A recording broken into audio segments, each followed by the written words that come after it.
જૂનાગઢ જિલ્લા પંચાયતની સીટોની માટે ભારતીય જનતા પાર્ટીએ પોતાના ઉમેદવારોનું લિસ્ટ જાહેર કરી દીધું છે।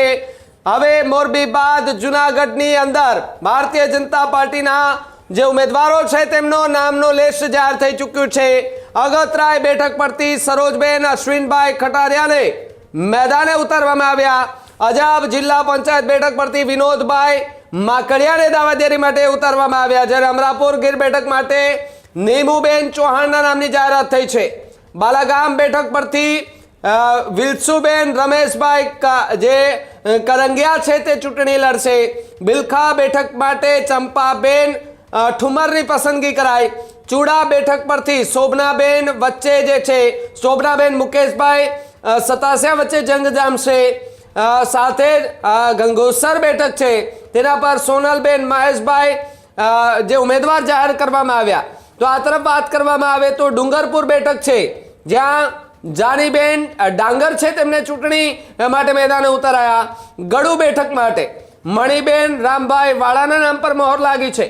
જૂથળ બેઠક પર કાથડદા ગોડરભાઈ સિંઘવ છે તે ચૂંટણી માટે તેમને મેદાને ઉતારવામાં આવે છે। એટલે કે અલગ અલગ જે જૂનાગઢની જે જિલ્લા પંચાયતની બેઠકો છે ત્યાંના નામ પણ જાહેર થઈ ચૂક્યા છે। ત્યારે કૃણાલ મારી સાથે ન્યૂઝ રૂમથી જોડાયા છે। કૃણાલ, જે રીતે મોરબી બાદ જૂનાગઢ જિલ્લા પંચાયતોની સીટોના નામો અત્યારે જોવા મળી રહ્યા છે, શું વધુ વિગતો અને કોના કોના નામો ડિક્લેર કરવામાં આવ્યા?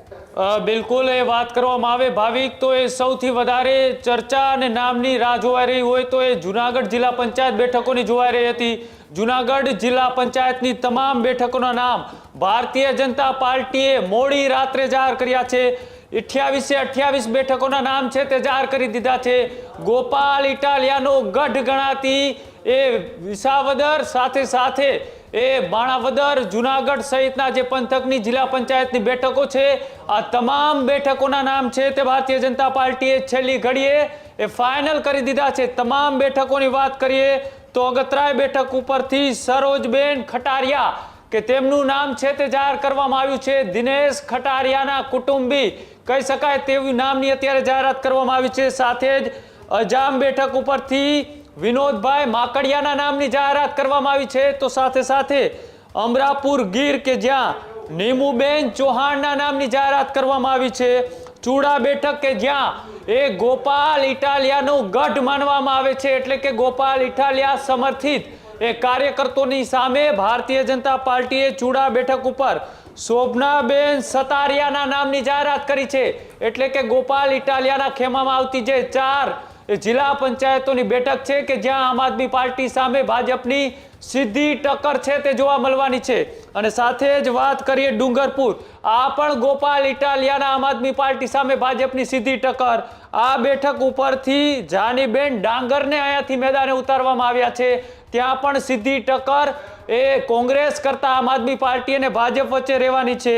સાથે જ વાત કરવામાં આવે કોયલાણા બેઠક કે જ્યાં જિગ્નેશભાઈ દિલીપભાઈ છૈયાના નામની જાહેરાત કરવામાં આવી છે। અને આ નામ પણ ત્યાં એ ખૂબ ચર્ચાઓમાં રહ્યું હતું।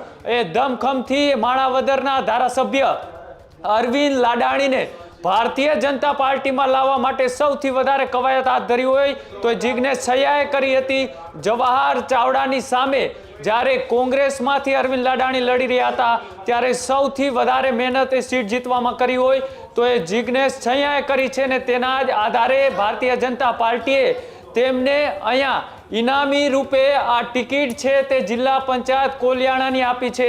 જિગ્નેશ છૈયા કે જે પ્રબળ દાવેદાર માનવામાં આવતા હતા તેની સામે પણ અનેક દાવેદારોનું લોબિંગ છે તે ગાંધીનગર સુધી કરવામાં આવ્યું હતું। તેમ છતાંય પાર્લામેન્ટરી બોર્ડે અંતે કોયલાણાની બેઠક ઉપરથી જિગ્નેશ છૈયાના નામની જાહેરાત કરવામાં આવી છે। એટલે કે સીધી ટક્કર એ ભારતીય જનતા પાર્ટી, કોંગ્રેસ અને આમ આદમી પાર્ટીનો ત્રિપાખીયો જંગ એ જૂનાગઢ જિલ્લા પંચાયતોની બેઠક ઉપર જોવા મળવાનો છે। અને સાથે ત્યાં જે નામોની ચર્ચાઓ ચાલી રહી હતી તેની વચ્ચે ભારતીય જનતા પાર્ટી આ વખતે યુવા ચહેરા અને સાથે અનુભવી ચહેરાઓનું બેલેન્સિંગ કરી અને નવી રણનીતિ સાથે જૂનાગઢની તમામ જિલ્લા પંચાયતોની બેઠક છે તેમાં કાસ્ટનું પોલિટિક્સ પણ ધ્યાનમાં રાખી અને તમામ ઉમેદવારોના નામ છે તે જાહેર કરવામાં આવ્યા છે।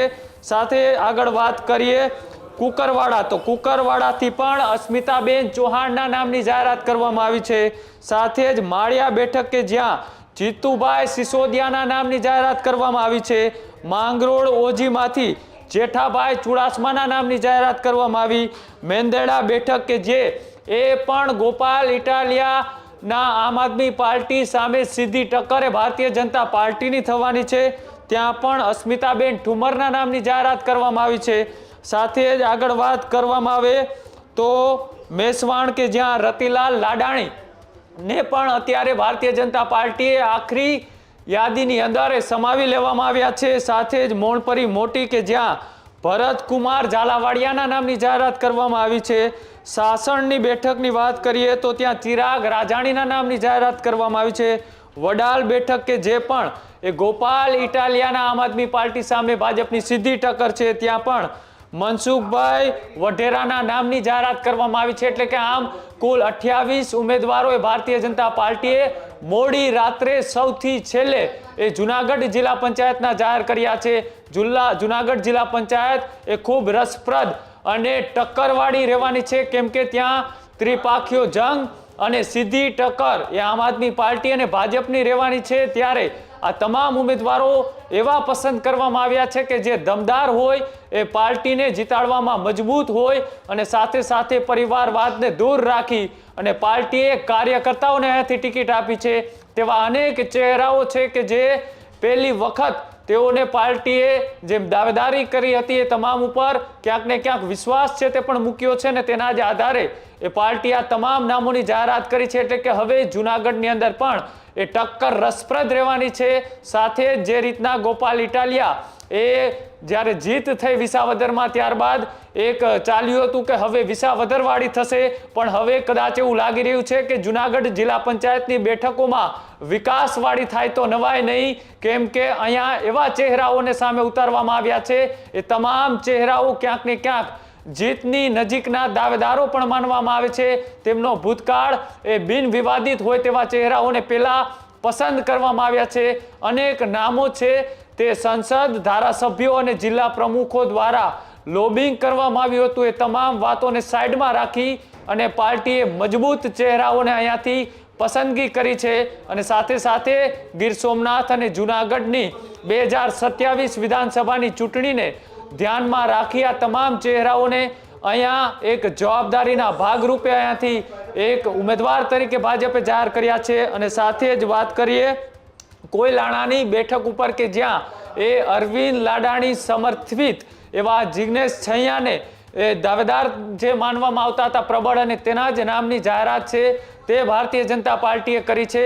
અને આ તમામ નામો છે તે અંતિમ ઘડીએ જાહેર કરવામાં આવ્યા છે. અને તેની પાછળ હવે ભાજપની જે રણનીતિ છે આગામી દિવસોમાં પ્રચાર અને સાથે સાથે કયા મુદ્દા આધારિત અહીંયા એ ટક્કર આપવા મેદાને ઉતરે છે તેના ઉપર પણ ભાવિક અત્યારે સૌ કોઈની નજર હતી કે જુનાગઢમાં શું થશે. તો જુનાગઢની અંદર પણ ભાજપે આ વખતે નવી રણનીતિ સાથે અને સાથે સાથે ફ્રેશ ચહેરાઓને સ્થાન આપ્યું છે. તો અનુભવીઓને પણ આમાં સાવરી લેવામાં આવ્યા છે. એટલે કે જે 28 બેઠકોનું ગણિત છે તે 28 બેઠકોનું ગણિત કંઈક એ રીતનું રચાઈ રહ્યું છે. અનુભવી પ્લસ એ જે કામગીરીના આધારે કાર્યકર્તાઓએ દાવેદારી કરી હતી તેઓને પણ સ્થાન આપ્યું છે. વય મર્યાદા 3 ટર્મથી લડી ચૂકેલા કે પછી જે ભારતીય જનતા પાર્ટીએ પોતાની ફોર્મ્યુલા નક્કી કરી હતી એ તમામ ફોર્મ્યુલા છે તે પણ અહીંયા લાગુ કરવામાં આવી છે. અને ફોર્મ્યુલાના આધારે મોડી રાત્રે ફોર્મ ભરવાની ગણતરીની કલાકો પહેલા જ આ લિસ્ટ છે તે જાહેર કરવામાં આવ્યું છે. અને આ લિસ્ટ પછી હવે કેવા પ્રકારની ત્યાં ટક્કર રહે છે તેના ઉપર પણ ભાવિક સૌ કોઈની નજર રહેશે. હજુ સુધી તમે અમારી ચેનલને સબસ્ક્રાઇબ નથી કરી તો અત્યારે જ ન્યૂઝરૂમ ગુજરાતને સબસ્ક્રાઇબ કરો, ફેસબુક અને ઇન્સ્ટાગ્રામ પર ફોલો કરો.